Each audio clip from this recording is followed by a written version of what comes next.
An elite and invited field of 54 has been whittled down to 4. Welcome to Vegas, where Pete Weber could hit the jackpot today in claiming the second major of this PBA season.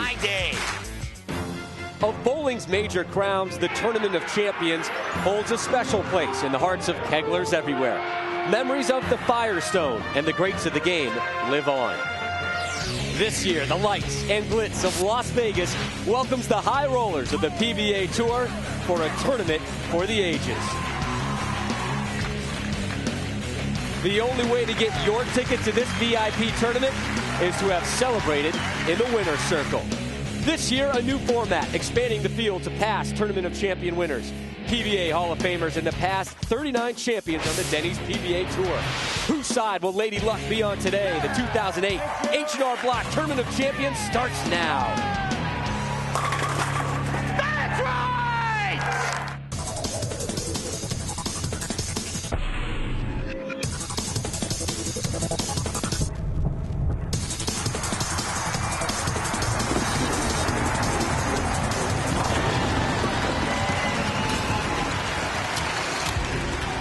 No city has witnessed more PBA action through the years than Las Vegas.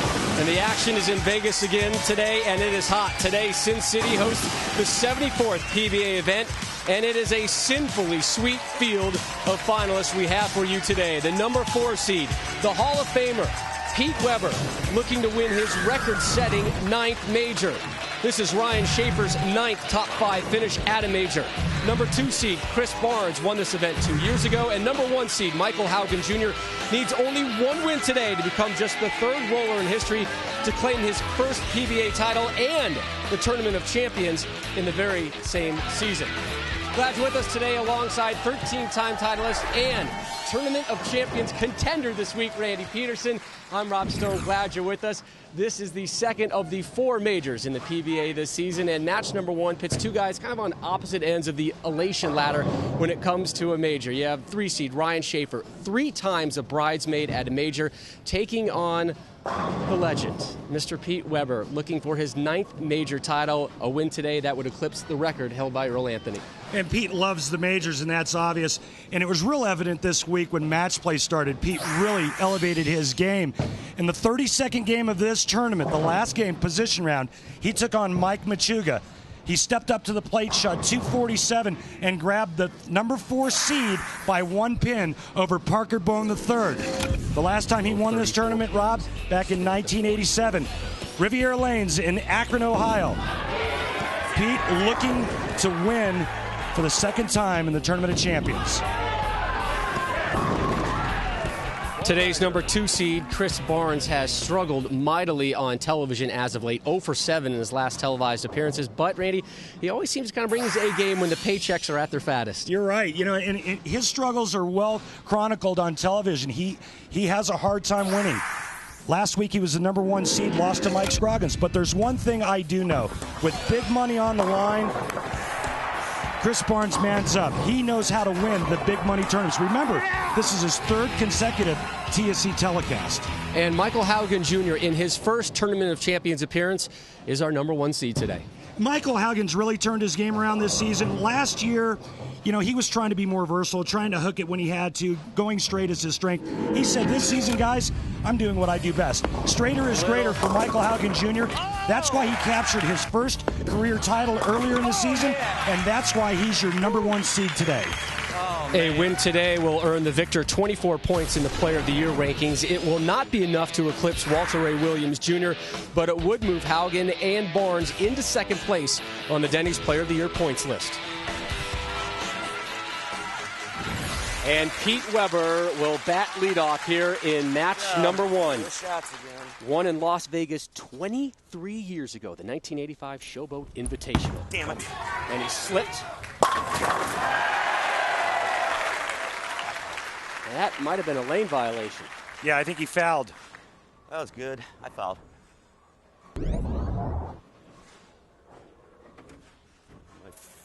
Tripped right over. Get my feet mixed up, huh?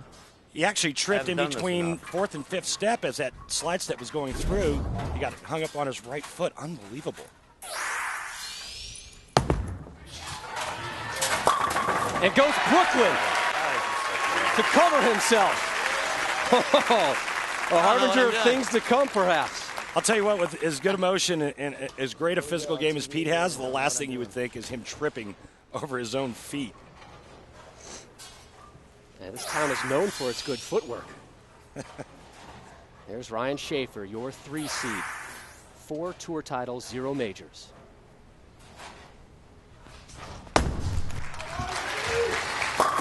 Yeah. Already has 2 titles in Las Vegas, does Shafer. He won the 2000 and the 2001 Orleans Casino Open. You're fouling, I'm sick, I'm going to throw up. Here's a look at how they got here in our matchup. Weber, one of many who rolled a 300 this week, including my partner, Randy Peterson. That's right. Well, I'll tell you what, I can't remember the last time I had that much fun. Game 3, I shoot 300, 805 to start the tournament. I'm leading. Somebody pinch me. Boy, did they ever. Randy, we'd like to introduce you to match play.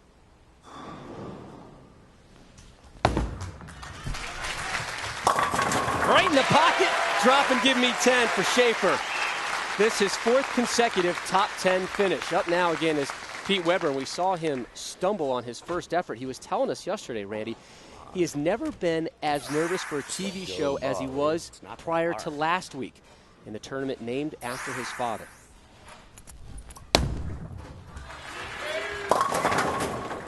He is left of that head pin again. Pete doesn't look real comfortable for whatever reason. And, you know, this week, I thought this was one of the best jobs the lane maintenance committee have done with the oil pattern all year. And the reason why I say that is because I feel that every game had a chance to play this week. Left-handed, right-handed, straight, hook, didn't matter. Multiple angles. That's why you see different styles. You're going to see different styles. I got the 2 shots over with now. On the show today. You can loosen up now. But Pete does not look comfortable. 21-year gap between his first major, which was the 1987 Firestone Tournament of Champions, and a potential one today.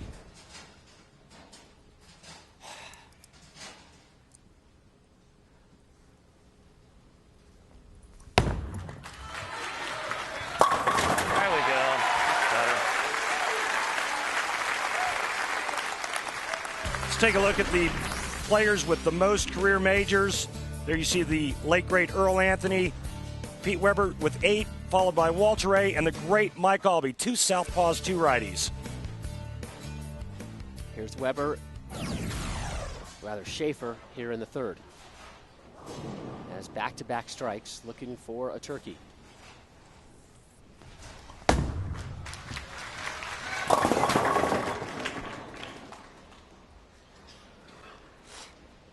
Ryan Shafer, lots of experience in major championship competition. Right here, he's going to go just a little bit light. But today, unfortunately for Ryan, he has flu-like symptoms. Said he was nauseous before going on air. Right now, just trying to keep it together. Has the 2-pin standing. Hit by the flu bug on Thursday, really set in on Friday. Curves in, it got worse Saturday during our interviews with him. He was fighting the chills. His body doesn't want to eat anything, and that's not good when you're a diabetic. Hard to keep that blood sugar where it's supposed to be. He's been fighting diabetes for 22 years, has an insulin pump. His keys, he said, I just want to show up and not pass out. Way to set those standards nice and high.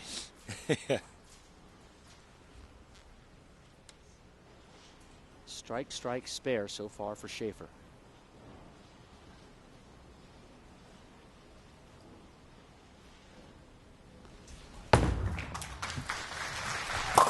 Nice. Found the pocket that time. The guys that hooked the ball a lot this week, they could move in and they could play that inside line and play that little rainbow shot, start it around 3rd, 4th arrow and loop it out to about the 8th board. The guys that wanted to go straighter could. Michael Haugen Jr. later today, you will see him firing it straight up the 1st arrow. Weber down 11.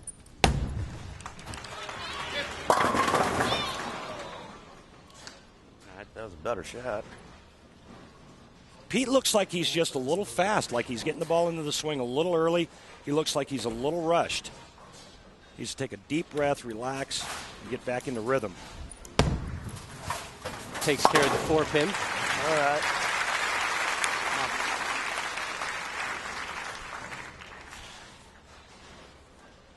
See those almost trademark-like sunglasses for Pete Weber.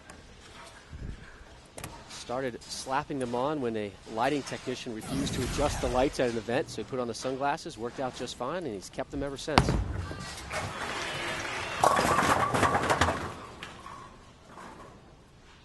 Thought I threw that one pretty good. What I saw this week, Rob, was if you could go a little bit straighter early on, it was better, because as the lanes broke down, as the oil pattern started to wear out a bit, it was much better playing in then. There wasn't enough friction to the right part of the lane early on, so straighter was a little bit better early on. As the day progressed, as more games were bowled, as the lane started to dry up, that's when the players started to migrate towards the middle part of the lane and really open up the entire right side of the lane surface. 3 strikes for Shafer in his first 4 frames. Here he is, starting number 5 for him.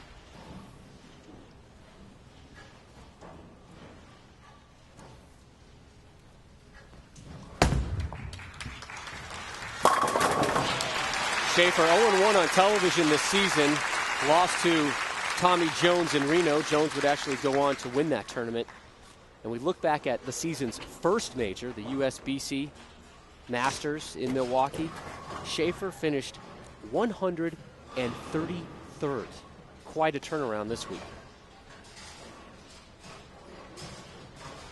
It's been a long drought for Ryan. He hasn't won in 88 events. He's posted 5 runner-up finishes in that span, including 2 last season.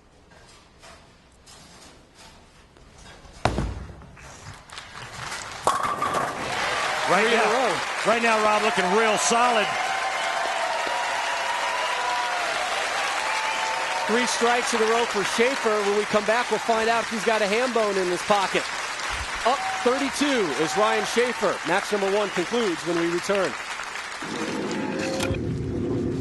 The H&R Block Tournament of Champions is brought to you by H&R Block. When you got H&R Block, you got people. By Denny's. Denny's always works.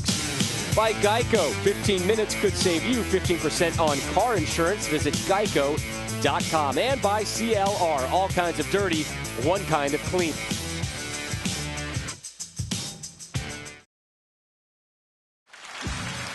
Welcome back to Red Rock Lanes and the 2008 H&R Block Tournament of Champions.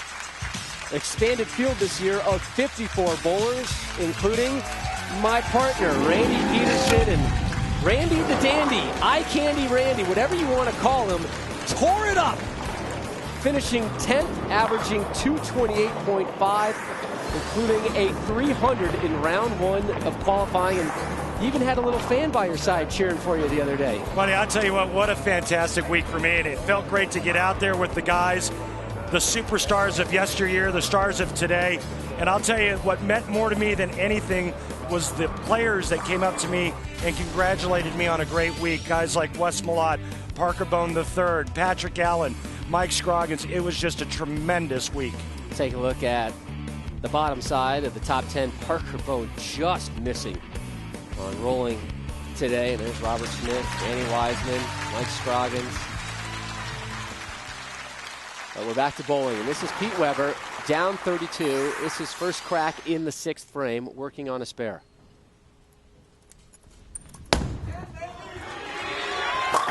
There we go. That was the pocket he's been searching for. Careful, I got one.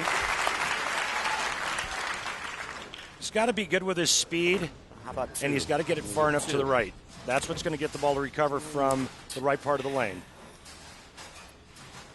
Needs to start stringing some X's together because Ryan Shafer has 5 strikes in 6 frames. 2 in a row. Watch out. Here comes PDW. You know, last week he said he was extremely nervous after the first 5 frames. He finally caught his breath and was able to bowl a pretty good match, making the 4-9 in the 10th frame. Scroggins struck out in the 10th to win that match, but looks like Pete settled down a bit. But right now, Ryan Shafer, red hot, working on 4 in a row, your favorite. The ham bone.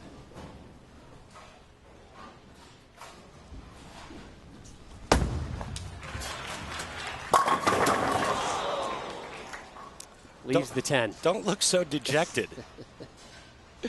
Well, I'm upset for our fans. I see all the ham bone signs littering the crowd here. They want to raise them. This is a real good shot by Shafer. Watch the 6-pin, second to the right. We call that the ringing 10, where it goes up and around. What causes that? Sometimes a little extra ball speed. Sometimes when you get it in the oil a bit, the ball comes in at too sharp of an angle. Takes care of the second single pin spare opportunity he's had in this match. And if you're Pete Weber, that's what you like to see from your opponent. He needs to get back into the match, and ringing 10s from your opponent's a good thing if you're trying to catch back up. The lead now down to 21 for Shafer, our 3 seed.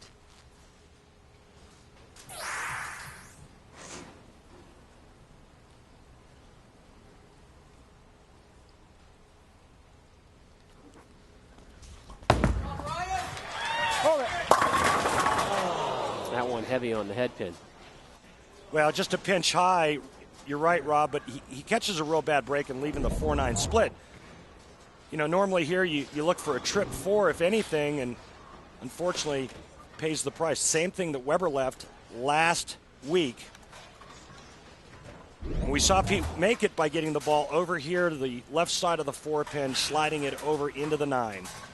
This will be a huge shot for both competitors.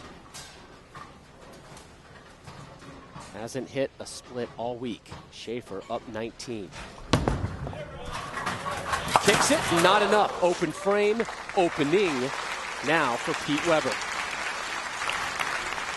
Well, let's see if Pete Weber can take advantage of it. Working on a double. He can take the lead in the 8th frame with a strike right here.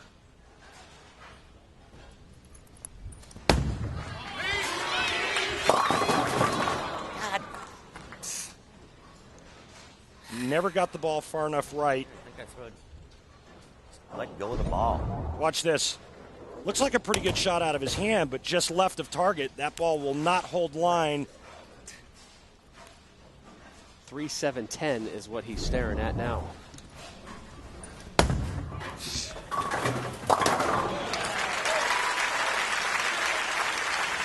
Make that be 3-6-10, and he takes care of it. Just refuse, don't you? Had the opportunity. Well, Robbie still has life. I mean, he can strike out 9th and 10th frame, 224. Ryan Shafer going at a 215 pace. There you go. Sets up the 10th frame. That's huge. Ryan Shafer can strike out and shoot 235, so.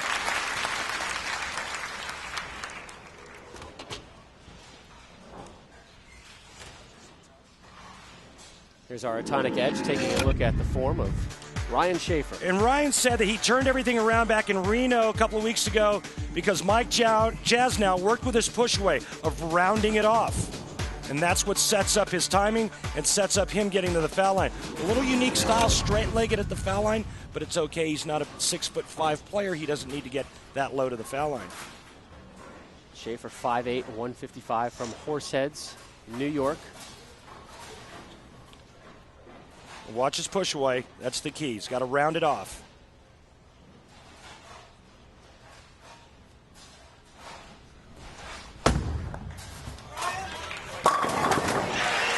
Looked good to me. Yeah, I think so. Strike 9 spare. Shafer will shoot 224. Pete Weber would need all 3 in the 10th to tie.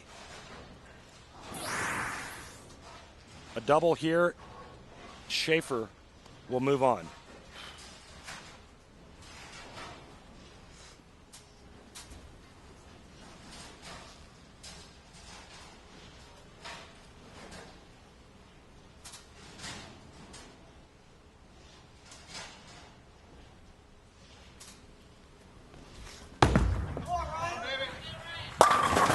Shafer took a lot of time lining up that shot. Shafer has not caught a break this entire match. The only shot he's missed the pocket was in the 3rd frame where he went light and left a 2-pin. Followed up with ring and 10, 4-9, strike, stone 9. 0 breaks for Ryan Shafer. A spare here and a strike. He'll shoot 215. Pete Weber can double in the 10th to win.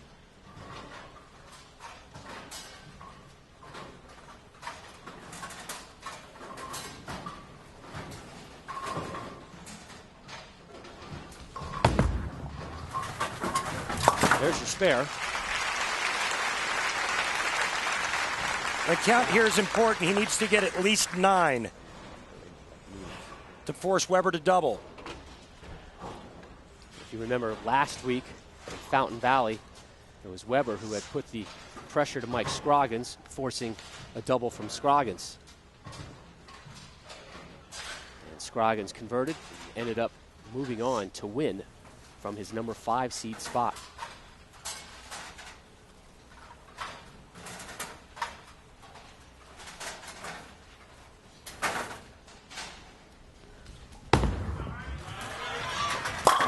Pressure applied.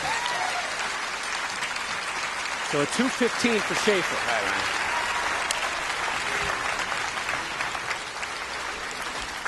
Pete Weber needing a double here in the 10th frame, and he's only struck once on this right lane the entire match.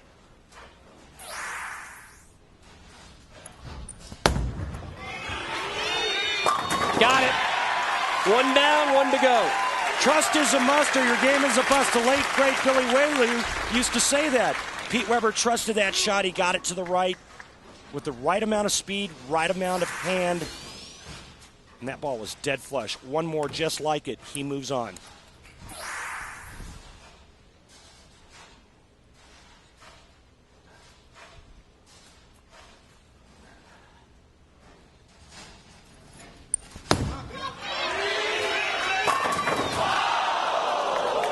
How dare you 10-pin? Well, it's a great shot, but you know what? The same thing happened to Ryan Shafer.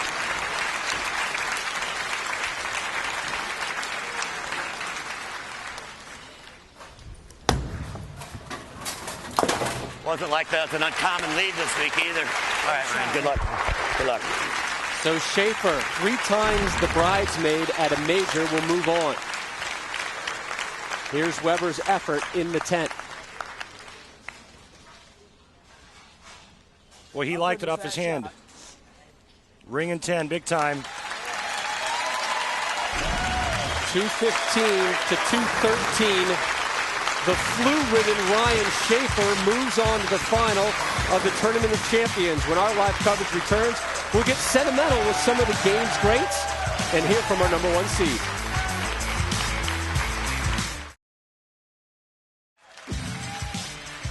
We welcome you back to Red Rock Lanes in Las Vegas, Nevada, where the 3 seed Ryan Shafer has just moved on. He'll take on the 2 seed Chris Barnes in the semifinals of the H&R Block Tournament of Champions.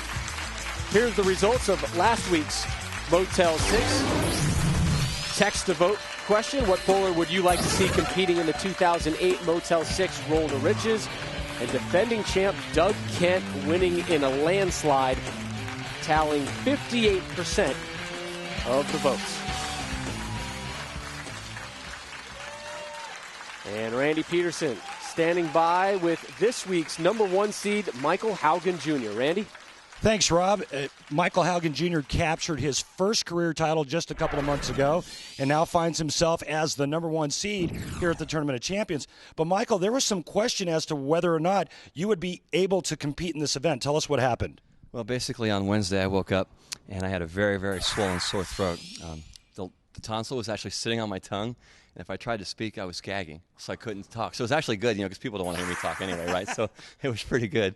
But anyway, I just went to the doctor, and he was like, well, take a couple days off and rest. And I was like, dude, this is Tournament Champions. There's no way. And he's like, well, good luck, And so I wanted to take the paper and show him, look, dude, I'm top seed, but I didn't do it. Thanks a lot, Michael. Good luck. Randy. This year, the expanded Tournament of Champions field went from 32 to 54, which allowed the president of the PBA to compete with some of the legends of the sport.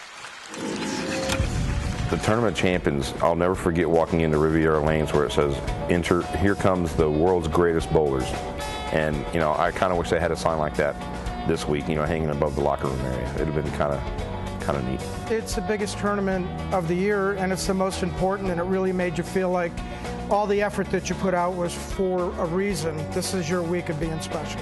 That was the era everybody got dressed to come to the event, and then we had our Champions Dinner Saturday night, and everybody was there. It was just, it was great. Everybody came together and had fun. It was always my favorite tournament, so it's really good to be back. And then in a place like the Red Rock, it's very special. It's great being here. Special for the vets and for the stars of the PBA right now. A lot of guys telling us how much fun they had rolling this week. Coming up next Sunday here from Red Rock Casino, it's the PBA Exempt Doubles Classic. That one comes at 2 p.m. Eastern on ESPN. And then after that, February 10th, the Bear Classic from Oasis Lanes in El Paso, Texas. Special start time with that one, 12:30 p.m. Eastern. Number 1 seed Michael Haugen Jr. will take on the winner of our next match, Ryan Shafer, versus number 2 seed Chris Barnes, who's trying to halt a 7-match TV losing skid.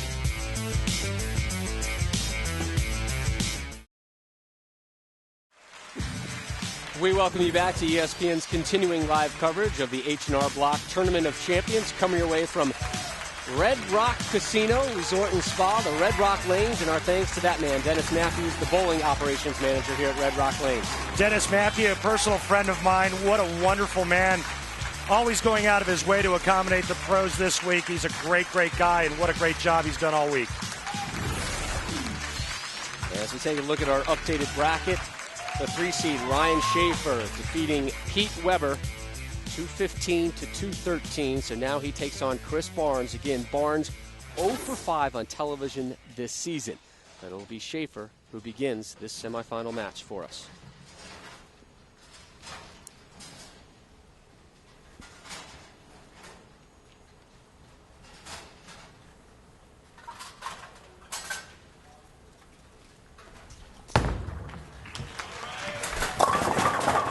Looked to be a good pocket hit. A little light, though, on your side. Yeah, and that's all right because he only leaves the 2-pin. This week was just a great event. The fans all week long were tremendous. A lot of active and retired military. This week I had the wonderful opportunity to go to the largest military tournament in the United States and actually met Brigadier General Thomas from Nellis Air Force Base here in Las Vegas, and shook hands with 500 active retired servicemen and women. It was just tremendous. A lot of them here this week to root on the guys. I ran into some military folks that actually knew Sean Rash when he lived in Alaska growing up as a kid. Here's Chris Barnes. This is 6th televised appearance, which equals his total from last season.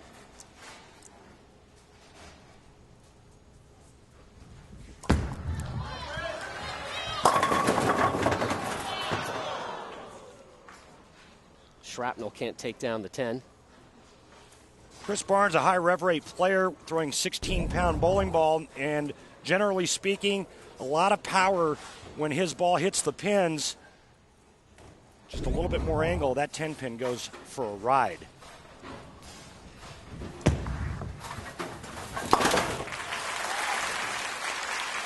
Barnes won this event 2 years ago, the 2006 Dexter Tournament of Champions. That was held at the Mohegan Sun Arena in Connecticut. As we look at our matchup right now. Big money Chris Barnes. He won a couple of Motel 6 Roll to Riches for a couple $100,000 apiece. Tournament of Champions, U.S. Open for $100,000. He knows how to bowl in the big money events. Looking for his 3rd major title. And Rob, remember at the start of the show I talked about multiple angles, why I thought this oil pattern was so well thought out for this week. Remember, we see Ryan Shafer playing a little more of that rainbow shot. Pete Weber did the same. But in direct contrast, look at the way Chris Barnes is playing the lanes. Nice and straight right up around the 2nd arrow.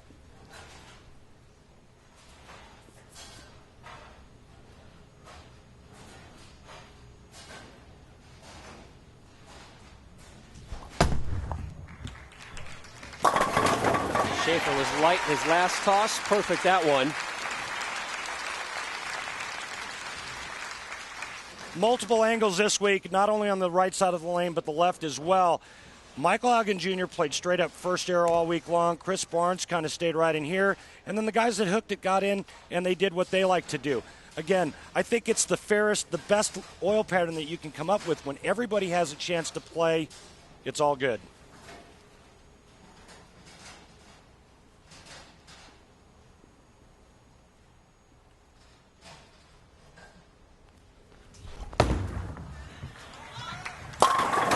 Shafer now with 2 in a row.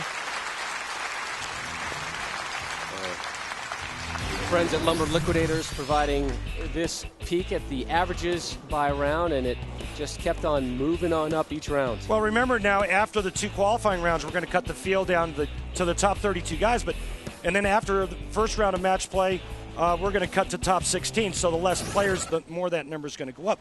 But by no means are those numbers too high, in my opinion. Yeah, we had some 300 games, but remember, this is the creme de la creme. 7 300 games this week, including 1 by that man, Chris Barnes, who did it in the round robin stage.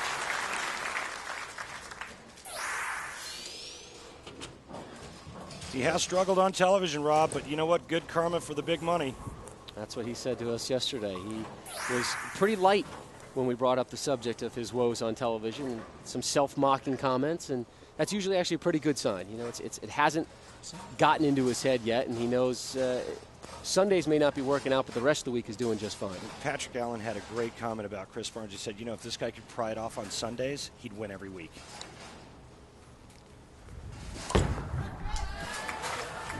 Yes! And he meant that in a good way, obviously. But Chris Barnes needs to do exactly what he's doing right now. Let his physical game dictate what goes on. Don't get in the way of this great physical game that he has. Shafer started with a spare, since then 2 strikes.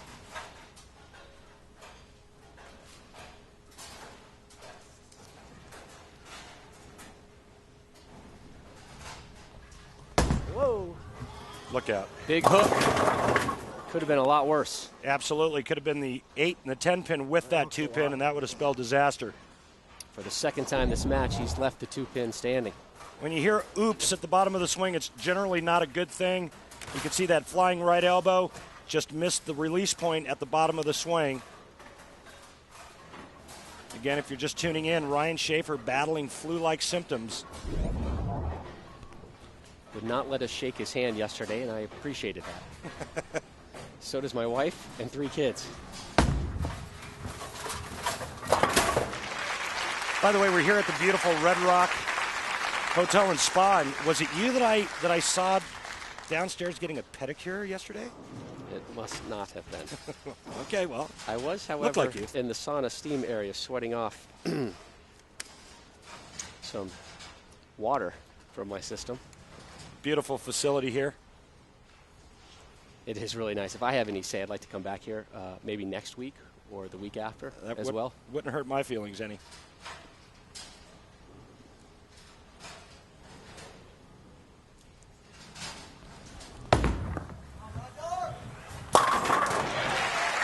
Well done.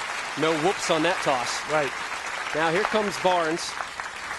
If 3 strikes in a row is a turkey, 4 strikes in a row has become a ham bone, much to the delight or chagrin of many PBA fans out there. We're looking for our first ham bone of this Tournament of Champions. Chris Barnes is on the ham bone clock.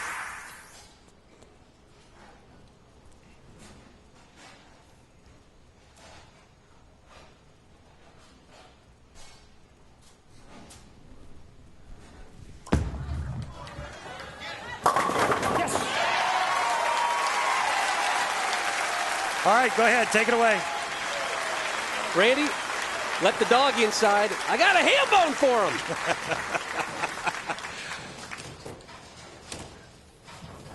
Chris Barnes looking for a 5-bagger, and it is 5-bagger still. You know, we had some comments the other night about people requesting what a 5-bagger should be, and by no means is it my desire to name every combination of strikes, but someone recommended the Cinco Sacco.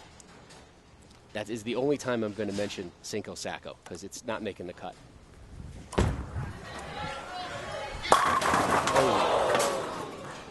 Real good shot there. Chris Barnes leaving a ring in 10. We saw a lot of ring in 10 pins this week. Wasn't terribly difficult to get to the pocket, but it was trying to figure out the right angle to carry all 10 pins. This looks really good. He likes it. He was looking to take a big lead. Instead, big time ring in 10.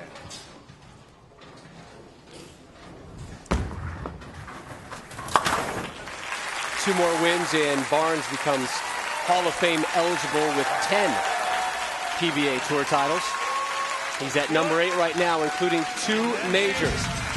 Barnes in his 5th Tournament of Champions Finals appearance is seeking to win it for the 2nd time, the conclusion of his semifinal versus Ryan Shafer when we return.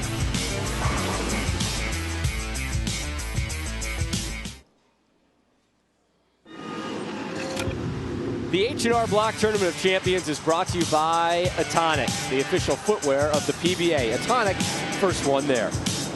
By Motel 6, official lodging partner of the PBA. By H&R Block, when you got H&R Block, you got people. And by the United States Bowling Congress, ensuring the integrity and protecting the future of the sport of bowling. Bowl with us. We welcome you back to Red Rock Lanes, and those two gentlemen from Toledo, Ohio area sitting in our Aaron's dream seats this week. What's missing from that picture? Where do I begin? Popcorn machine. Right. Refrigerator. Refrigerator. And us. And us. Absolutely. By the way, what color did you get your toenails painted when you were down at the spa? Well, you recommended pink because that's what you had earlier in the week. Oh, really? Barnes up 20. Game's Here's on. Shafer in the 6th.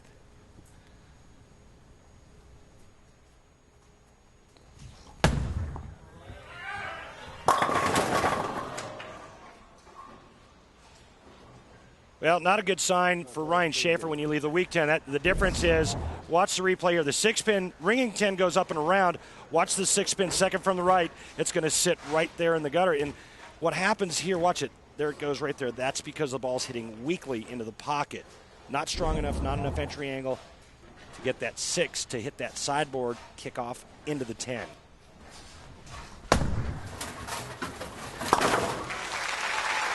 Our CLR clean sweep goes back to match number 1, where Shafer really put the pressure on Pete Weber. Yeah, this is his fill shot, and he knows if he strikes here, Weber has to double. And you see the way the 6-pin reacted there, Rob. Goes to the sidewalk, cuts to 10 in half. That's always a good sign. Shafer won that match 215 to 213 over the Hall of Famer. So Pete Weber, for the 2nd consecutive week, loses on television.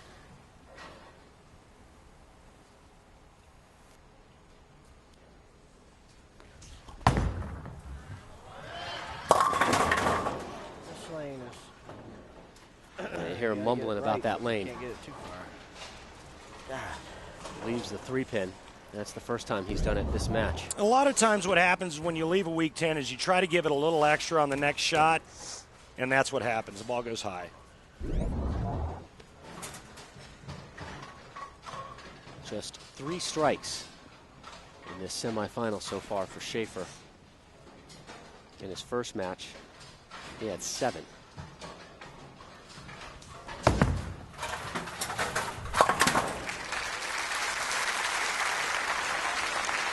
Little double dribble and a free throw from Ryan Shafer. Well, he mentioned to us yesterday he wants to come in here and have some fun, feel good, be loose, and enjoy his TV time. He certainly enjoyed his win versus Pete Weber. We saw him having some fun during commercial breakouts. A little more seriousness right now as he's in the hole, courtesy of Chris Barnes bowling.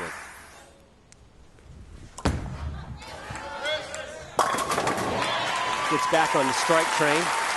Had a ham bone sandwiched by Spares, and now gets back with a strike here in the 7th. And the folks at home watching, they see Chris Barnes being a high rev guy, and they're wondering, well, how can he throw the ball that straight? How can he keep it on line?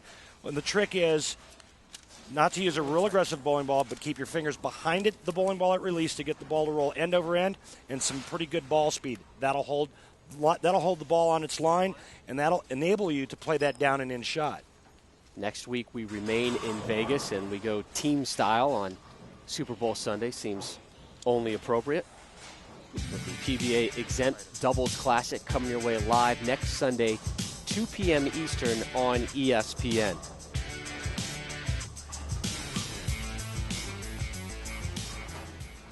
I tried to get you and I entered into the event, but they said no way, buddy. How could that be? I have no idea. You didn't give them enough coin? Look out. No, slammed and kicked that 10. Now see, that was a little left of target. It holds its line. That's exactly what he's looking for. Two-bagger for Barnes. He can max out at 269, has a 31-pin lead right now.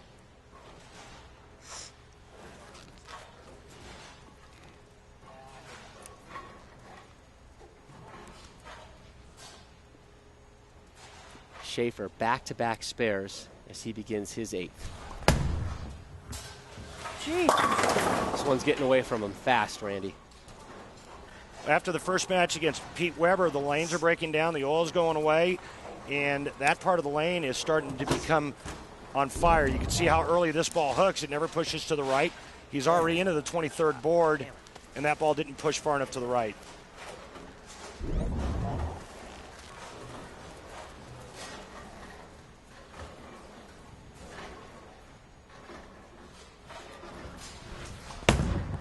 Whoops. Takes care of the 4-pin. 3 consecutive spares now for Shafer. Has just 3 strikes here in the semifinal.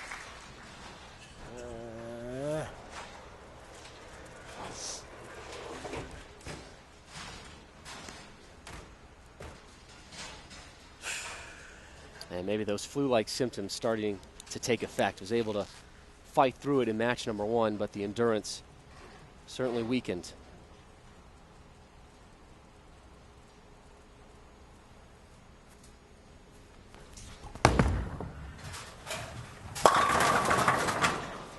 Well, it's been a long week. Not moving enough.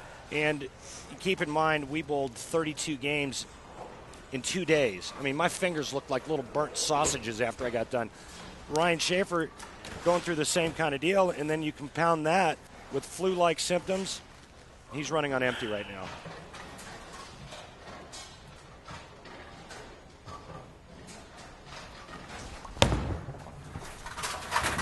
Four straight spares for Shafer. And that may all but seal his fate. And looks like the TV losing streak for Barnes is on the verge of coming to an end. 1 strike here, and Chris Barnes will advance to the title match.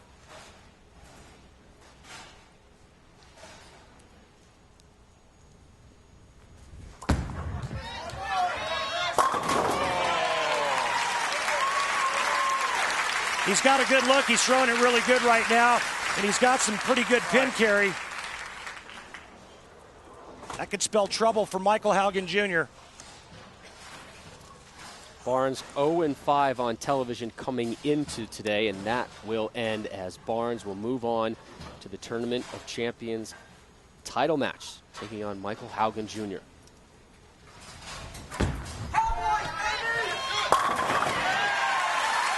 Pretty impressive performance for Chris Barnes. Let's see if he can ride that gravy train with biscuit wheels into the title match. 2 ham bones in this match for Barnes. It's hard to pull off the double ham bone. Let me ask you a question. You bowled Friday night. How many ham bones did I get? Yes, that was a question. They were all out of them at the concession stand.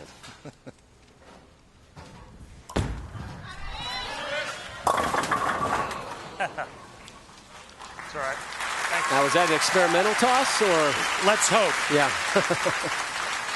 Okay, we got a little momentum now. To be Barnes' 6th top 10 finish. He was 2nd last week in Fountain Valley, which was his best so far this season. He will finish no worse than 2nd today. Yeah. Another great performance by Ryan Shafer in a major.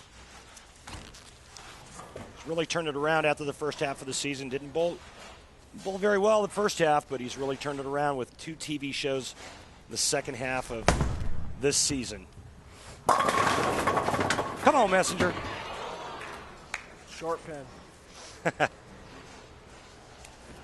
The Bulldog, boy, he was tenacious all Friday night. He just hung in there, kept winning matches, kept bowling the scores he needed to get into the televised championship round today. Tough competitor.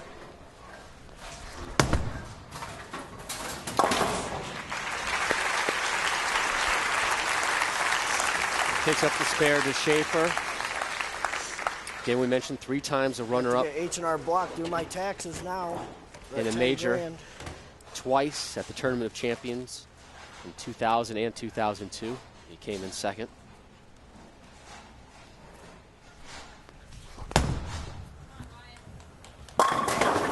That's the way to conclude. The 257 to 205. The 2 seed, Chris Barnes, moves on.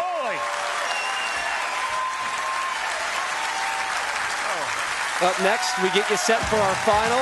Haugen seeking his first major. Barnes, his third. We'll have it for you when we return. Ryan Troy.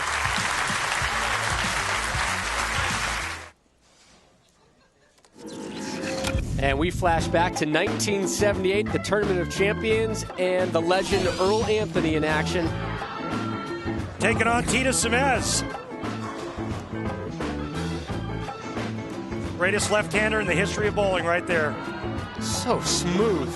Boy, and he really loved winning the majors, especially Tournament of Champions and the National Championship. A lot of great names have won this title. Next week, we're back in Vegas, 2 p.m. Eastern on ESPN for the PBA Exempt Doubles Classic. Who'll win the $180,000 in prize money? For more information, log on to ESPN.com. For our next 4 Motel 6 text to vote questions, the PBA has placed the top 16 in points after the Dick Weber Open into 4 voting pots. Hang with me, this is a little bit confusing. All right, so this week's question is, which bowler on this list do you want to see competing in the Roll to Riches? Text Roll A for Walter Ray Williams Jr., Roll B for Pete Weber, Roll C for Rhino Page, or Roll D for Brad Angelo. The winner of that pod will advance to a final vote on February 24th, and you can text up to 10 times per day until Friday at 3 Eastern. You'll be charged 99 cents per text vote plus standard text messaging rates. Tune in February 10th to find out which player was selected. I know who I'm voting for. Your name's not on that list. I wasn't going to vote for me. I sincerely doubt that. With the win, Haugen would jump into second in the Player of the Year points race. Ditto for Chris Barnes. Coverage of their title match when ESPN's live coverage of the 2008 H&R Block Tournament of Champions resumes.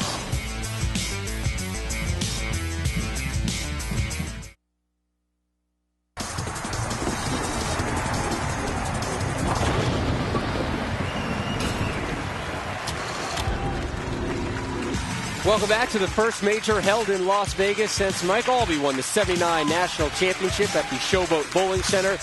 We are at Red Rocks Casino here in Vegas.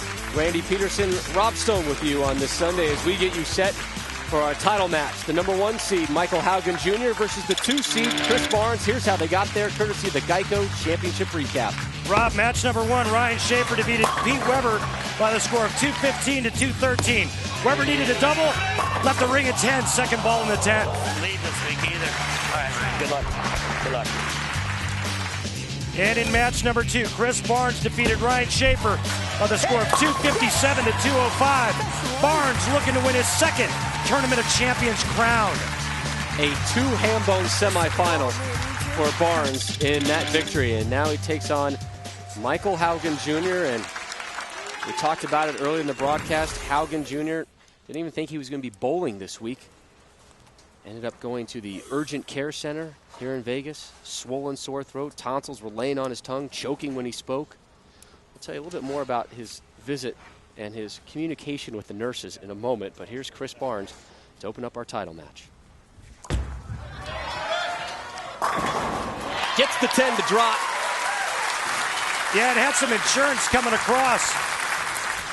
Head pin just went across and it was looking for the 10. The 10 was already gone. Nice opening shot. Let's see what type of nerves Michael Haugen Jr. has looking for his first ever career major.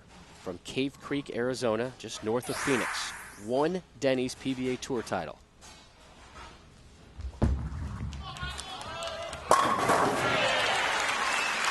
Rob, prior to the interview, I asked Michael Haugen how his ball reaction looked because he was getting practice in between games, and he said, well, they're a little bit tighter than they have been all week, but if I keep my speed down a bit, they're still good.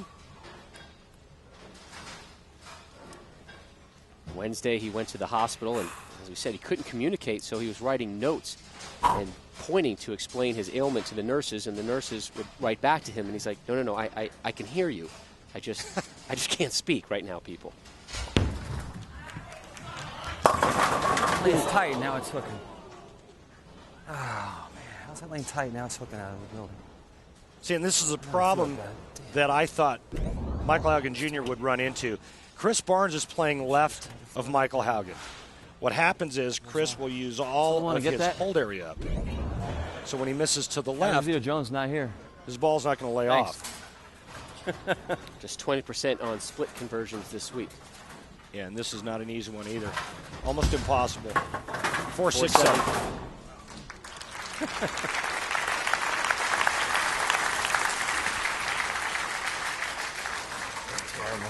Well, when you're Chris Barnes and you've got Mo on your side, that's exactly what you want to see. Well, let's see if Chris Barnes can keep it together mentally. Just continue to make great shots.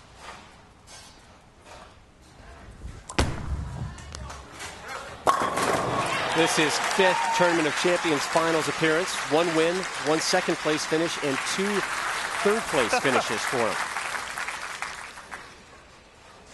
As we take a look at our matchup, Haugen Jr. winning his first PBA Tour title this year came at the 2007 Lake County Indiana Classic, where he beat Wes Malott in the final, 247 to 239.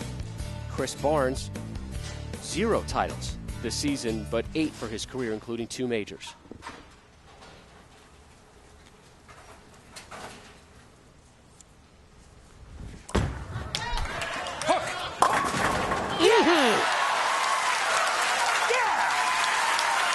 He's got the bonus one. He's doing exactly what the greats before him would do in this situation. They get an opening from their opponent, and they would take advantage of it. The greats like Earl Anthony, Mark Roth, Dick Weber. When they'd see an opening, they would need a stick to chew on, chomping at the bit to get up there and throw 3 or 4 in a row right on top of their opponent. Haugen has gone strike, open frame. Now this in the third.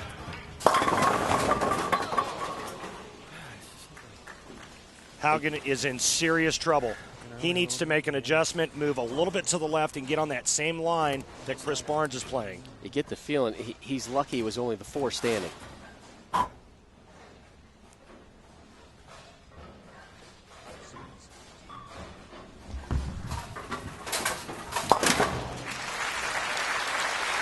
So if you're talking to Haugen right now, what are you advising him? I would watch where Chris Barnes' laydown area is, and I would get right on top of that, and then he would have that little bit of dry patch there, and he would have the hold left of that.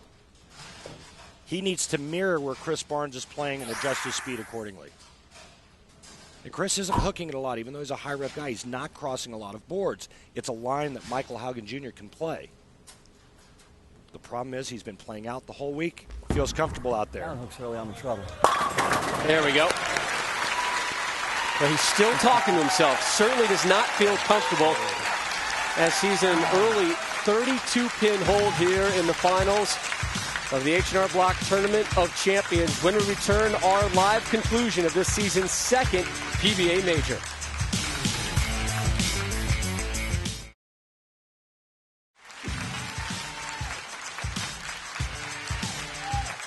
Welcome back to Red Rock Resort and Lanes here in Las Vegas for the conclusion of the 2008 H&R Block Tournament of Champions. There's Ken Treat, the H&R Block Senior Vice President of Field Management.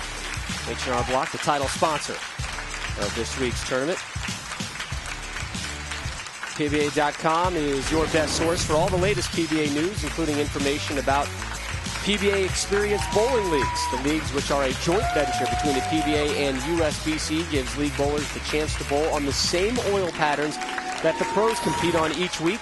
Leagues are constantly forming, so head to PBA.com today to learn more. Chris Barnes bowled 2 ham bones in the semifinals of his 257-205 win. He is on the verge of opening up this title match with the ham bone. 4 strikes in a row, already on top by 32. And for those of you that are new to our sport, a ham bone is a 4-bagger.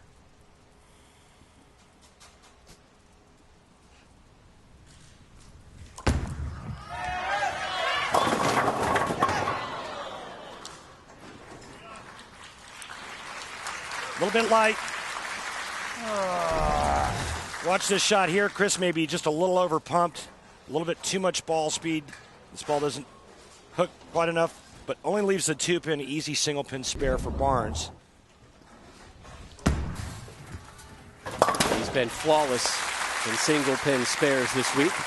So strike, strike, strike, spare for Barnes. Lead at 31.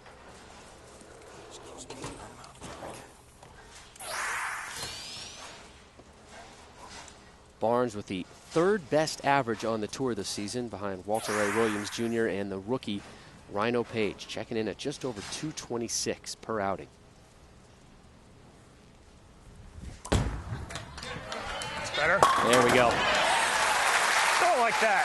Chris Barnes looking to add his name to the list of winners here in Las Vegas, like Mike Albee, Nelson Burton Jr., Marshall Holman, Don Johnson, Mark Roth, Carmen Salvino, Wayne Webb, Dick Weber. They all won titles here. Chris Barnes looking to add his name to that list and do it in major fashion.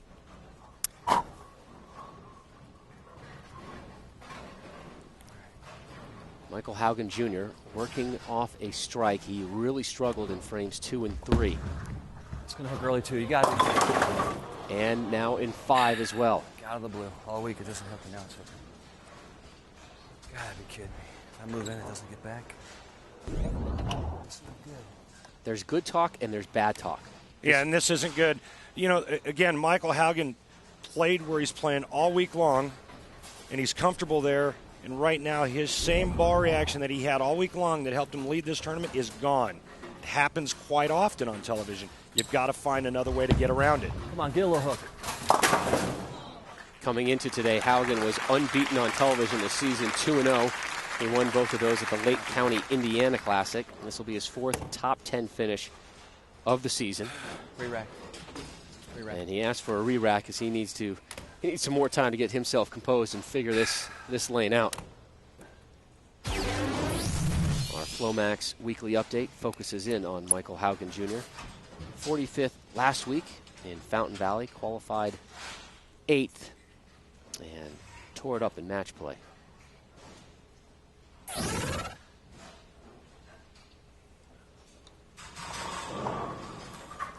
Michael Haugen is going to make a ball change here, and if he's going to stay where he's playing the lanes now, he needs to amp up his ball speed so that the ball will hold line.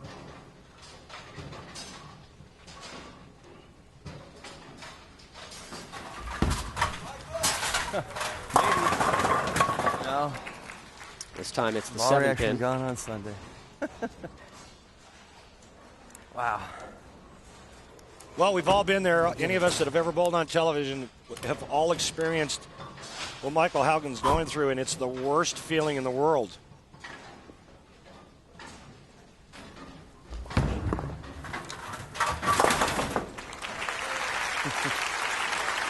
If you're Chris Barnes, got to be pretty excited about the situation you're in right now, knowing that your opponent is struggling to get to the pocket, and you are absolutely locked in, zeroed in. You know all you have to do is just pry it off your hand and get it going in the right direction, and it's going to hit the pocket. Can't get too comfortable, though. Got to keep that foot on their throat. Absolutely.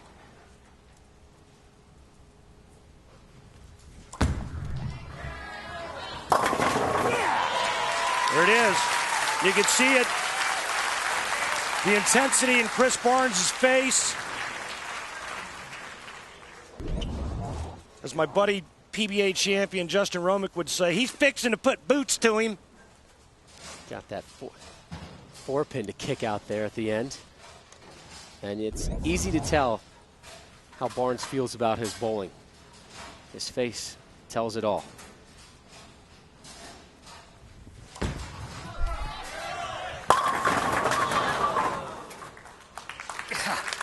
He wanted to celebrate that one, didn't he? Oh, yeah. The atomic ring in 10. That 6-pin went around the 10 so fast I didn't even see it.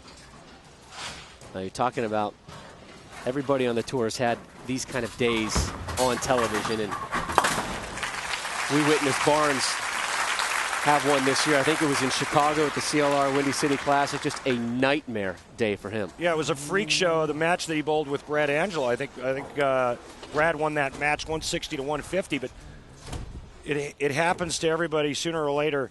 Michael Haugen Jr., the best he can shoot is 216, and that's if he strikes out. And he's only got 2 strikes in the match and is yet to double.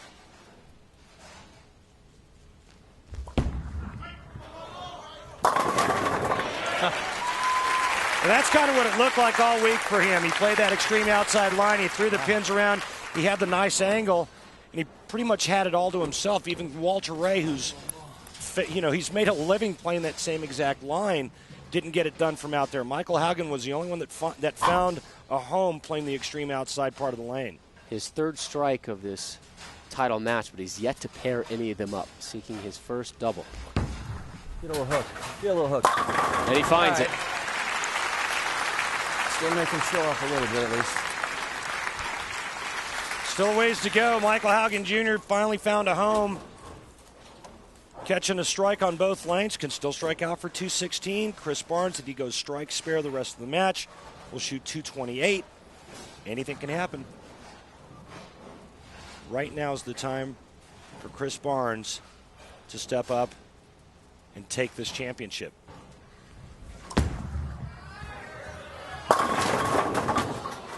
Careful. Put the 9-pin up, and all of a sudden we've got a different match.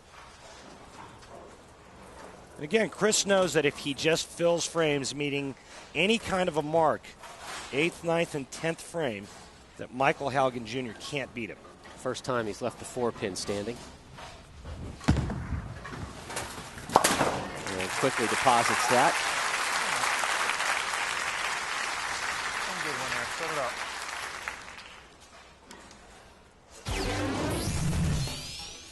Multiple Tournament of Champion titles gone to the following men, and Mr. Barnes on the verge of adding his name to that list. He won the 2006 Tournament of Champions. Jason Couch, the only player to ever do it 3 consecutive years in a row. It's okay. It's all right. As long as you convert the spare, he needs a mark in the 10th frame, and he's a winner. Second time in the last 3 frames he's left the 10. Saw Mike Durban also on that list. You know that Mike Durban won titles out here on the PBA Tour using 3, 4, and a 5-step approach. Oh, my God. Oh, there we go. All of a sudden now we've got a different match. That's exactly what Michael Haugen Jr. needed. He strikes out. He shoots 216. That would force Chris Barnes to double in the 10th frame. This match, not over. And Haugen may have finally found his game. His first pair of strikes. Careless mistake. It's just unthinkable that Chris Barnes at this stage in the match would miss a 10-pin. His first single pin miss all week. Here's Haugen, strikes in the 7th and the 8th, looking for a 3-bagger, looking to claw his way back into this title match. Come on, baby, come on. Yeah, he's alive. He is alive and well. You're right. It's game on now. Using 2 different bowling balls now. Is he confident enough on this left lane with the ball change that he made to throw 3 more right now? How quickly momentum can change. It went from 41 pins to just 19 in 2 shots. Come on. Ham bomb when he needed it the most. Biggest tournament of his career. When it looked like he had absolutely no shot, he gets an opening and right now is on the verge of stealing this match and the championship away from Chris Barnes. He's going to take a re-rack. Take all the time that he needs to gather himself the biggest shot of his career. Now, if you're Chris Barnes, what you need to be focusing on right now. I mean, look at his face. Look how dejected he looks. How does he rebound from such a huge mistake when he whiffs the 10-pin? Will he have enough maple moxie to get up in the 10th frame and double? Remember, Michael Haugen Jr. cannot shut out Chris Barnes. Now, speaking of moxie, it's been Haugen Jr. with nothing but moxie. 4 consecutive strikes, looking for 5 in a row right now here in the 10th.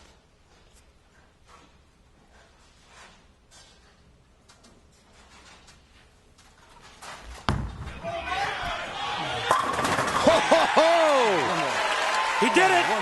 He'll force Chris Barnes to show up and double in the 10th frame. Unbelievable turn of events. I mean, after the 5th frame, Haugen was ready to leave the establishment. It was his 2nd open frame of the match. He was stuck at 76 after 5. And then it jumped to 96, to 126, to 156, to 186. He was down by 53 pins. But it's not over for Barnes yet. No, and this is a big shot right here. Come on. That's okay. That's okay. Huge. Now, we have the possibility of a tie. Chris Barnes fills 20 pins in the 10th frame. We will tie at 2:15. If he goes strike, spare, or spare, strike, we have a tie. 2 strikes in the 10th frame. Chris Barnes is the winner. I did what I could, Eric. I hope it's enough.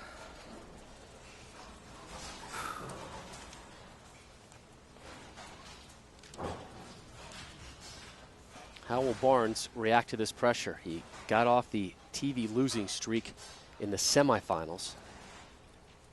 Hot start here in the finals with 3 consecutive strikes, but now he must react to missing the 10-pin in the 9th to leave an open frame, his first of the tournament.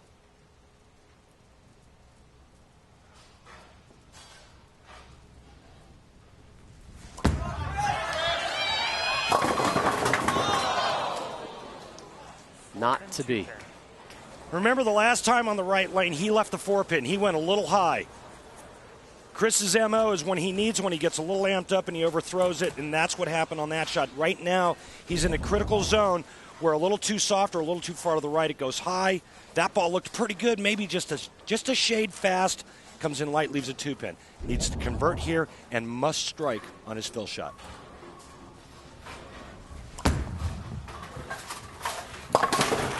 Has to have all 10, Rob.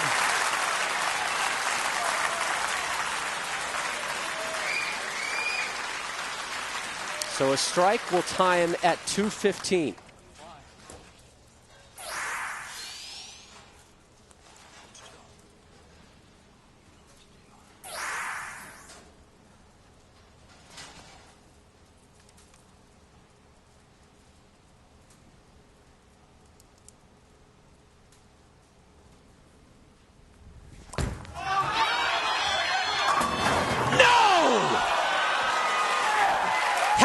Celebrates, Barnes picks himself up off the wood.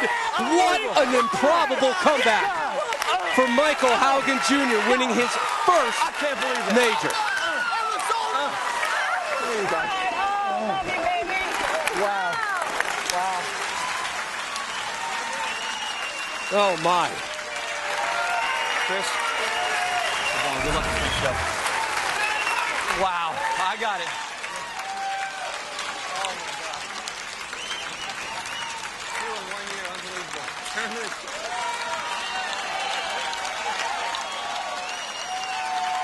And Barnes has left the set and gone behind the black curtains, while Michael Haugen Jr. celebrates an improbable victory in front of his crowd in Vegas. Oh, my God. We'll recap the amazing comeback when we return. Oh, unbelievable. What a week. Thank you, H&R Block. Thank you.